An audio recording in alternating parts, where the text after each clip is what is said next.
Quelques mots de ce nationalisme canadien-français parce que c'était mon école de pensée. C'était mon milieu de pensée. C'est là que j'ai appris à penser le Québec et à vouloir le Québec différent. Le nationalisme canadien-français, je l'ai connu au collège de l'Assomption. Je l'ai connu dans un milieu collégial où il était très répandu. Le nationalisme canadien-français était l'idéologie dominante dans le clergé, parce que l'idéologie du nationalisme canadien-français s'accordait bien avec le catholicisme. Nous disions à la fois français et catholique, c'est ce qu'on dit. Et ce nationalisme canadien-français, je l'ai connu par mes professeurs, je l'ai connu en lisant Le Devoir, je l'ai connu en lisant l'Action catholique à l'époque, avec François Béranger qui enseignait ici précisément et qui était notre maître à penser à l'époque.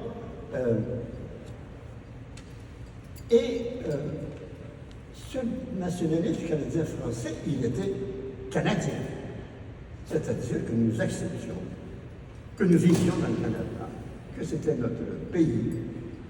Mais en même temps, nous étions Canadiens français, c'est-à-dire que nous espérions, nous voulions, nous aspirions à ce que ce Canada accepte qu'il y ait deux langues, le français et l'anglais sur le même pied d'égalité, qu'il y ait deux peuples fondateurs, comme on disait à l'époque, en oubliant bien sûr les Amérindiens à l'époque, qui n'étaient qu'une ombre dans les forêts boréales profondes. Disparaissait. Et ce nationalisme canadien-français, il était français dans le sens où nous voulions un Canada bilingue. Nous demandions, par exemple, que l'argent, la monnaie, soit bilingue, alors qu'elle était en anglaise et bilingue. Nous demandions que les timbres soient bilingues. Nous demandions que l'administration fédérale soit bilingue. C'était notre foi d'un Québec dans un Canada fort, comme on l'a dit, mais d'un Québec qui est très présent, d'un Canada français très présent. Je me permets une anecdote personnelle. J'étais, je pense, en philo 1 au Collège de l'Assomption en 1941-42. Et nous avions au Collège de l'Assomption des professeurs assez nationalistes. Il y en avait un qui était le grand nationaliste de notre collège, qui s'appelait Blaise-Émile Plot. Alors, Père Plot était reconnu comme le nationaliste du collège, et on savait que les jours de congé, le Père Plot prenait l'autobus de l'Assomption pour s'en venir à Montréal, et qu'il était toujours accueilli à la salle de rédaction du Devoir. Il pouvait aller chez Lionel Groulx, il pouvait aller frapper à la porte de la Société Saint-Baptiste de Montréal, il pouvait même aller voir les Brassens. Un jour, le Père Claude nous réunit 3 garçons, dont j'étais. Et il nous dit, je viens d'avoir du supérieur du collège la permission que vous sortiez demain. Je vous amène à Montréal entendre la grande conférence que va donner Henri Bourassa au plateau, dans la salle du plateau, au-delà. Eh bien, oui. Le lendemain, nous sommes partis pour aller entendre Henri Bourassa. Il me reste un souvenir extraordinaire de cet événement. Et en sortant de la salle, le Père Claude nous rassemble les 3 gars en disant « Souvenez-vous de 2 choses, les garçons. Premièrement, vous venez d'entendre la quintessence de l'idéologie nationaliste canadien-française. Avec Henri Bourassa, c'est ça qui nous a résumé à sa manière, d'une manière très claire, très précise, complète. Souvenez-vous de cela, vous pouviez entendre ça. Deuxièmement, souvenez-vous de la manière dont Henri Bourassa parle. Souvenez-vous de la rhétorique, c'était le terme du père Claude, de la rhétorique d'Henri Bourassa. C'est-à-dire, pas d'emphase, c'était pas un genre de sage, non. C'était la rhétorique calme, simple, mais tellement efficace avec la voix qu'il avait. Et comme si il me parlait à chacun individuellement, en même temps qu'à toute la salle du plateau. Et j'ai peut-être voulu, quand j'ai commencé à enseigner, être un petit Henri Bourassa. Un Québec indépendant. C'était toute une autre perspective qui tout à coup est apparue dans les années 50, à la fin des années 50, lorsque 3 ou 4 mouvements ont commencé à devenir des mouvements indépendantistes. Et l'un d'eux a émergé particulièrement, le RIM, le Rassemblement pour l'indépendance nationale, qui était destiné à avoir une très grande influence. Très grande influence. Personnellement, j'étais comme le père Claude, je n'ai pas vu venir ça. J'étais un fédéraliste, comme on vient de le dire. J'étais occupé dans la commission parentale. Et cependant, le mouvement indépendantiste m'interpellait. Je n'étais pas indifférent, mais je n'étais pas adhérent. Une autre anecdote que je me permets de vous raconter. Là, je suis à Harvard, mais non pas comme étudiant, mais je suis professeur à l'Université de Montréal, mais je suis en train de rédiger l'introduction à la sociologie.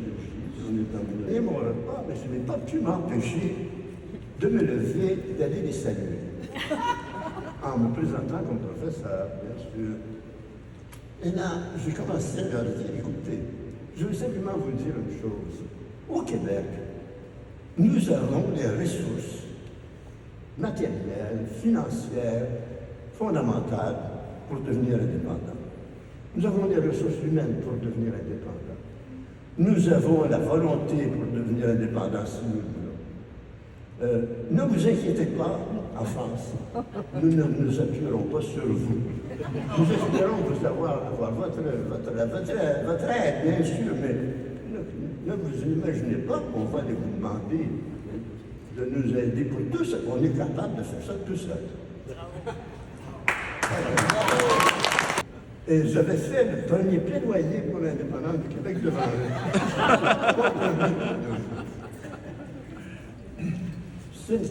Ce n'est que 3 ou 4 ans plus tard, en 1970, comme on l'a dit, au moment des événements d'octobre, que je suis vraiment devenu indépendant. Et à partir de ce moment-là, j'ai eu le bonheur, la chance, d'être près de ceux que j'appelle les héros de l'indépendance du Québec. Quand je dis héros,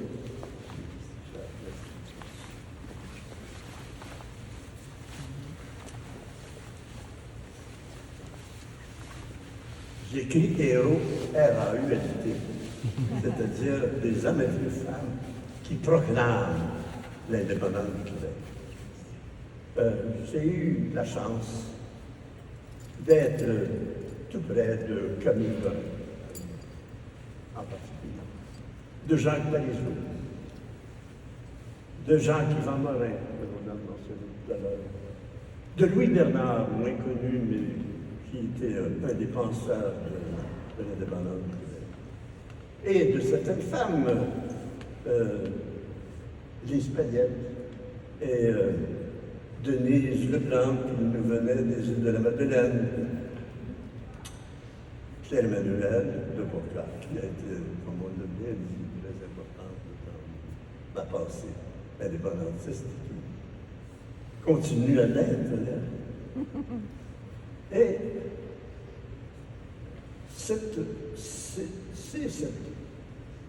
cette pensée indépendantiste qui a été exprimée à moi de différentes façons. Jacques Parizeau avait sa manière à lui de compter de l'indépendance. Camille Lorrain avait la sienne.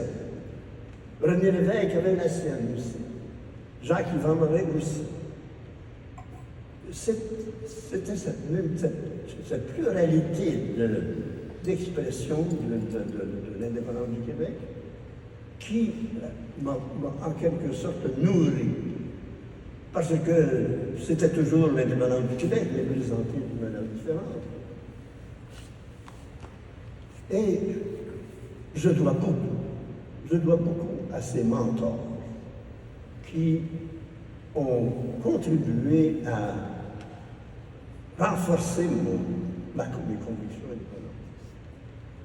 Je suis indépendantiste à la manière de Camille Lorrain. Je le suis à la manière de Parizeau. Je le suis presque à la manière de Lévesque. Pas tout à fait. Et de lui également. Ce qui fait que les ipsos, à cause de cela, ont pour moi une grande importance parce que ce mouvement des ipsos, il a été créé justement pour que des intellectuels, c'est-à-dire tous ceux que la cause indépendantiste intéresse, que des intellectuels viennent réfléchir et donnent des bases intellectuelles à l'idée d'indépendance. C'est, à mon avis, dans ce sens-là qu'a été créé les ipsos. C'était un groupe qui apporte une contribution intellectuelle, une contribution à l'idée de l'indépendance. Surtout en ce moment où, bien sûr, la cause de l'indépendance du Québec reprend une place dans l'espace public et où nous avons à nous tourner de plus en plus vers un avenir prochain et assez prochain de réflexion. Je voudrais simplement, pour ma part, souligner deux programmes qui me paraissent importants, sur lesquels il est important de travailler. C'est tout d'abord des politiques économiques québécoises. C'est très important que nous puissions développer des politiques économiques québécoises qui sont propres au Québec.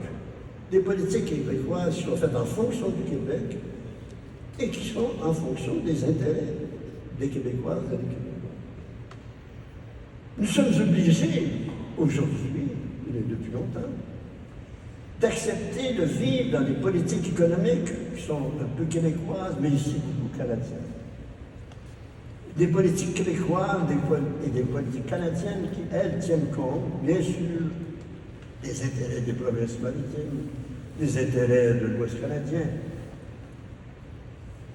Mais ce qui me semble-t-il est important, c'est qu'une réflexion profonde se fasse sur ce que devrait être une politique économique québécoise, tenant compte du territoire québécois, de ses ressources particulières, des ressources humaines, de l'emploi, de l'emploi au Québec, et de son histoire et de sa culture.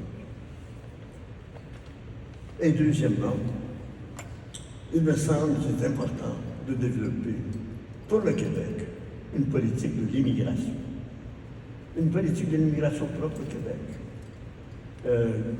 Une politique de l'immigration qui soit pas seulement une politique de nombre de migrants, mais qui soit aussi surtout une manière de réfléchir à ce que doit être un pays d'accueil. Parce que c'est ça que nous sommes, et c'est ça que nous allons devoir être de plus en plus. Un pays d'accueil des migrants. Et qu'est-ce que ça veut dire, un pays d'accueil? C'est un pays qui a une identité, qui a une histoire, qui a une langue, qui a une culture. Et donc, c'est très important qu'en réalité, une politique de l'immigration soit une politique de l'identité québécoise. basée sur l'identité québécoise. Une politique basée sur l'histoire québécoise et le lien entre la culture et la langue.